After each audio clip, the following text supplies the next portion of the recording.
I've come across an interview by a Zionist by the name of Jonathan Safradatchi.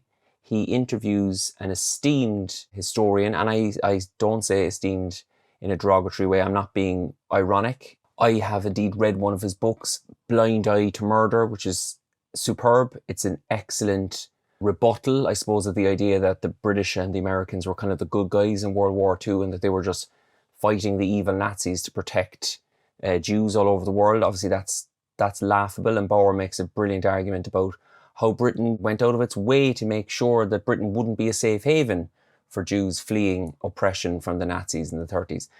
That's all to say that you can be a great journalist, a great historian, have a very keen intellect, and still be a Jewish supremacist. And I think this conversation between the two of these guys reveals that they feel that Jewish suffering is exceptional and it should be viewed as such. And they don't feel like there are lessons from the Holocaust that we can maybe apply to all human life, that there should be a kind of a hierarchy of suffering.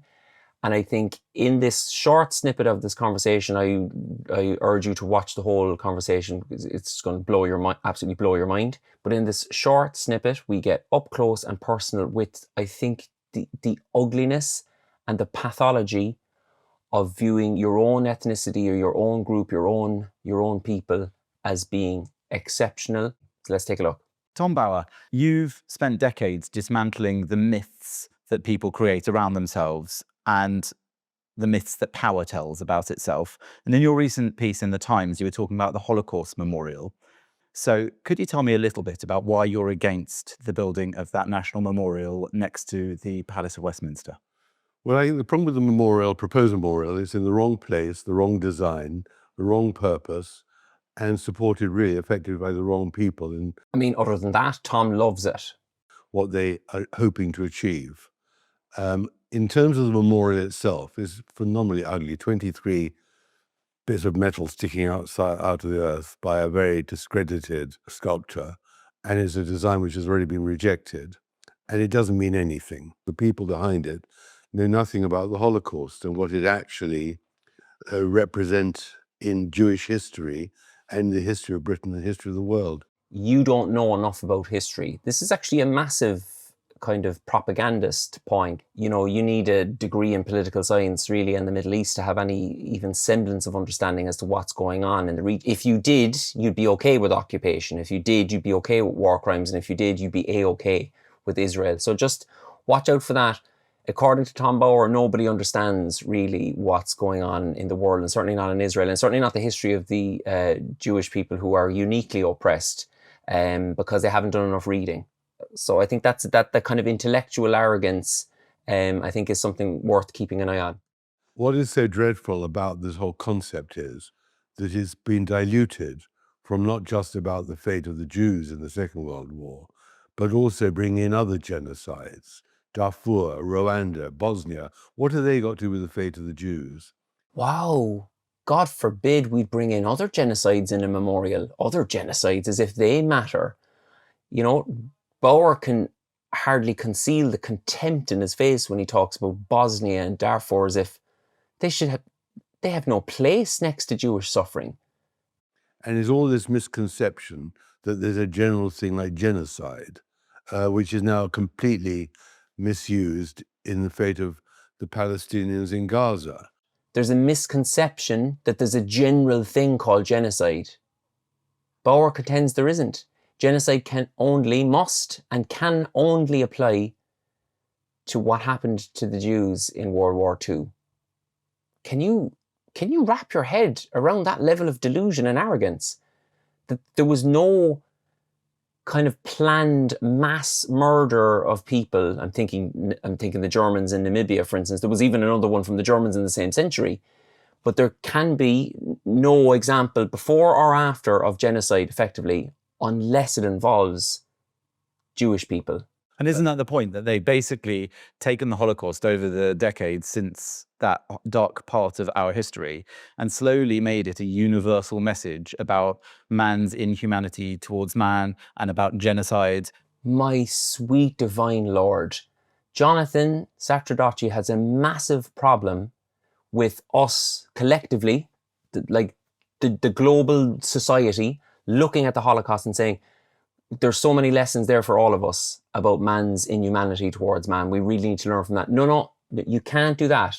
There's nothing you can universalize about Jewish suffering in World War II. There's nothing you can universalize about it. If that's not supremacy and exceptionalism, I really don't know what is. And actually, the Holocaust is uniquely bleak because it was a plan to wipe out Jews. Well, it's a misuse of the word genocide by the Palestinians just in their anti-Semitic, anti-Zionist campaign. Tom Bauer claims that the Palestinians are anti-Zionist, a little bit like, cows being anti-butchers. What do you expect, Tommy? The very word which actually accurately describes the production line deliberate massacre of a whole people, to somehow generalize it into the war in Gaza, which has nothing to do with genocide. It's a war between Hamas and Israel, and nothing to do with the deliberate destruction of the Palestinian people. And there's a very deliberate attempt to do that in parts of the British establishment. For example, on the BBC, one hears these allegations being made, particularly on the BBC, of forced starvation. I'm not sure I should even dignify that with any comment whatsoever. The idea that it's just the BBC that is pushing the idea of planned mass starvation in Gaza, when there's human rights groups across the board have detailed how and why they're doing that. When you can't get baby formula into Gaza right now, what other possible reason would you have except a genocidal intent to starve the civilian population if you're not allowing baby formula to get to babies who are dying in bombed out neonatal hospitals in Gaza? Hamas fighters are going to swig some baby formula, are they, Jonathan? We had the ICC now, after Karim Khan, apparently in a rushed attempt after allegations of sexual misconduct aimed at him, put out this arrest warrant for Benjamin Netanyahu, in which he said that Israel is deliberately starving Palestinian people as a weapon of war. So they are even applying narrative argument. By seeking to politicize the Holocaust, by seeking to somehow undermine what happened to the Jews, not only the Second World War, but in the previous 2,000 years of their history, and generalizing it into, and particularizing it into the fate of the Palestinians in Gaza, you undermine the horror and the deep gravity of what was the Jewish fate. And that is deliberate within the BBC, which is by now appearing to be institutionally anti-Semitic in the way they cover the war in Gaza. The BBC are biased, according to Tom Bauer, but not biased against Palestinians, but biased for them. What? Semitic in the way they cover the war in Gaza. They're just undermining the fate of Jews globally, not only in the Second World War, but previously too. And that's the great fallacy of the Holocaust Memorial, that it doesn't seek in any way to tell the story of Jews over the past 2,000-3,000 years. They're the original target of massacre. Whoa! The Jews were the original targets of massacres, guys, according to esteemed historian Tom Bauer there. I mean, if anybody's got access to Google, they can just Google that and see that there were like various indigenous tribes that were massacred long before the Jewish people became a kind of a target on a large scale. The Carthaginians destroyed by Rome and stuff. But look, all that kind of historical fact doesn't matter when you're looking at the world through a Jewish supremacist, ethno-nationalist lens. And genocide and obliteration and prejudice and pogroms. It isn't something that suddenly happened in 1933 in Germany. And within that history, that is not going to be a feature within the learning center of the proposed memorial. They're not actually going to tell the story of the fate of Jews over the previous 5,000 years, because they'd have to go back to Palestine. When the Romans arrived, the king of Palestine, Herod, was Jewish, which doesn't fit into the narrative that somehow there were other people there who the Jews displaced. It doesn't fit into the narrative that there were other people there that the Jews displaced.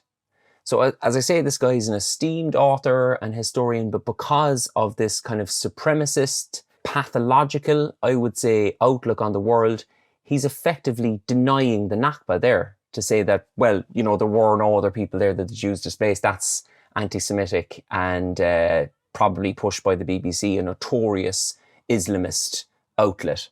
And that is the problem with the Holocaust Memorial, that it doesn't tell the story of the Jews in the way it is now conceived by including Darfur, Bosnia, Rwanda, and all the rest of it.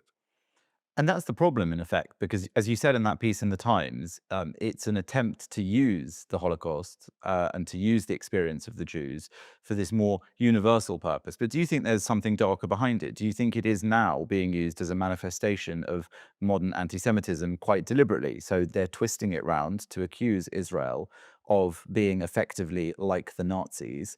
Is that just another attempt to attack Jews? Well, I don't think the people behind the memorial are anti-Semitic in any way. They're just ignorant.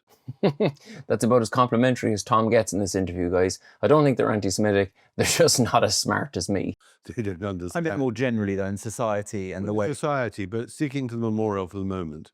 I mean, the problem with the people behind the memorial is they are not conversant with the history of anti-Semitism over the last 4,000, 3,000 years. They don't understand that what happened in the Holocaust wasn't an aberration. It was a build-up of anti-Semitism, especially in Europe, over the last hundreds and hundreds of years. And is it your contention then that that's what's happening now as well? The same build-up against Jewish people, it doesn't repeat, it rhymes. Well, I think yes. And I think that the failure to cope with anti-Semitism in Britain today, the huge rise of anti-Semitism, is exactly why the memorial would fail.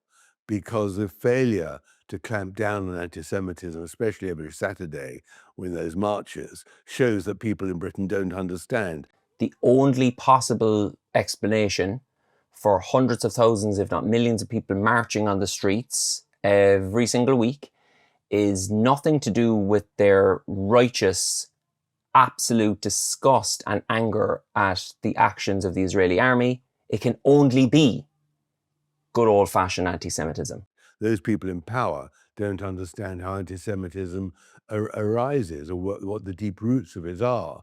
And that is why a memorial would fail, because there are 23 memorials to the Holocaust in Britain. If a memorial was enough to stop anti-Semitism and teach the lessons of the Holocaust, well, everyone would know about it by now.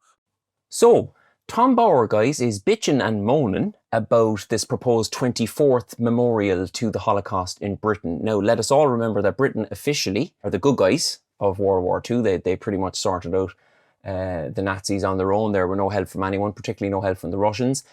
Yet, the good guys have 23 memorials. 23 memorials to the Holocaust in Britain. You know how many memorials there are in Britain to the Irish victims of British imperialism? I mean, during the Great Hunger in Ireland, 1 million of us died because of Britain's campaign of starvation. A lot of people would call that a genocide as well, and another million emigrated. That's just one moment in 800 years of horrific British crimes and atrocities in Ireland. Duck egg, guys, no memorials. Do you know how many memorials there are to British atrocities in India? I think extracting about $45 trillion worth of wealth and leaving tens of millions of people dead in famines all over, obviously the Bengal famine, which we all know about. Do you know how many memorials there are to British atrocities in India, guys? None, yeah. There's an innate prejudice, especially within the left in Britain now, of being anti-Semitic because they associate Jews with imperialism, with colonialism, with capitalism, with racism. And it suits their agenda to have the bogeyman of the Jews, i.e. Israel, which is now the same. Oh, that's a very important point there. Tom Bauer just kind of slips that in. The Jews, which are now Israel, and which are now the same, he says, which are now the same. It's you guys that do that. It's the Zionists that do that. Those of us who support Palestine are so crystal clear, because we're not idiots and we know what you're trying to do. Many Jews are at the forefront of the pro-Palestinian movement. We don't conflate Jews with Zionism at all. It's you who do that. You are trying to make them one and the same thing. With the whole of the reason why they don't clamp down on the anti-Semitism, and why the memorial actually will only increase anti-Semitism. It won't actually explain the roots of it. And in fact, I remember during one of those very marches on a Saturday, there were these shocking pictures that one of those very memorials. Now, just let's all strap ourselves in for this. Jonathan is about to tell us about a picture that he thought was shocking. Now, of the last 21 months of genocide, I think we can all picture those particularly shocking images of, children being slaughtered in Gaza.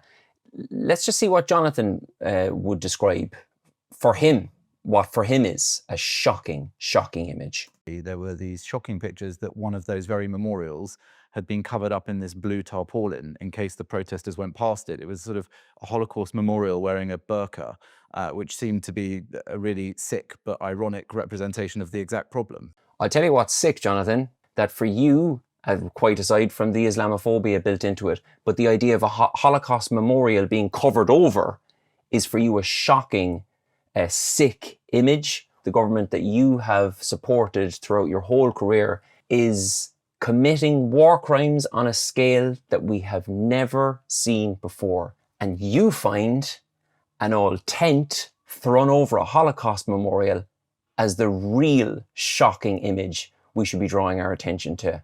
So there you go, guys, a little snippet, and I think a decent illustration of this idea of Jewish supremacism and exceptionalism that I'm seeing more and more in my own cursory glances at the online discourse.